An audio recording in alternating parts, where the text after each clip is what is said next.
اعوذ باللہ من الشیطان الرجیم بسم اللہ الرحمن السلام علیکم ورحمۃ اللہ وبرکاتہ۔ میں teacher Shabir Ahmad Khan government primary school Khaitan Gam zone ماوہ ضلع کپوارہ سے آپ سے مخاطب ہوں۔ پیارے بچوں، آج ہم 5th پرائمری کا اردو پڑھنے جا رہے ہیں۔ آپ اپنی کتاب کا صفحہ نمبر 57 یعنی 57 نکالیں۔ ہمارا ٹاپک ہے گرو نانک دیو جی۔ گرو نانک دیو جی ہمارے ملک ہندوستان کی کئی خاص باتیں ہیں۔ ایک خاص بات یہ بھی ہے کہ یہاں بہت سے مذہبوں کے ماننے والے آباد ہیں۔ سینکڑوں برس سے وہ سب ساتھ ساتھ رہتے ہیں۔ ہر مذہب کے کچھ بزرگ بہت مشہور ہیں، سبھی ان کا نام عزت سے لیتے ہیں۔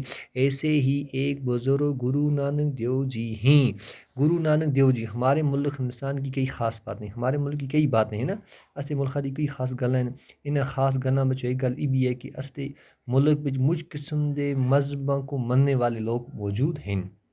سینکڑوں سالاں تو برساں تو سب اکٹھے رہنے ہیں۔ ہر مذہب کے کچھ بزرگ مشہور ہیں، ہر مذہب کے کچھ بڑے بڑے بزرگ ہونے جی استی مذہب اسلام وچ ولی بڑے بڑے گزرے تھے نا، بڑے علماء گزرے تھے، سبھی ان کا نام عزت سے لیتے، سارے ان کا نام عزت احترام نہ کہندے ہیں۔ ایسے ہی ایک بزرگ گرو نانک دیو جی ہیں۔ اس لیے ایک بزرگ ایسا اس طرح سے گرو نانک دیو جی ہے نا۔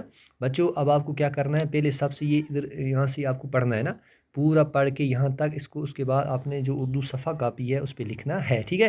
جیسے میں پڑھوں گا، گرو نانک دیو جی ہمارے ملک ہندوستان کی کئی خاص باتیں ہیں۔ ایک خاص بات یہ بھی ہے کہ یہاں بہت سے مذہبوں کے ماننے والے آباد ہیں۔ سینکڑوں برس سے وہ سب ساتھ ساتھ رہتے ہیں۔ ہر مذہب کے کچھ بزرگ بہت مشہور ہیں، سبھی ان کا نام عزت سے لیتے ہیں۔ ایسے ہی ایک بزرگ گرو نانک دیو جی ہیں۔ بچوں آج اتنا انشاءاللہ، کل سے آگے پڑھیں گے۔ باقی السلام ورحمۃ اللہ وبرکاتہ۔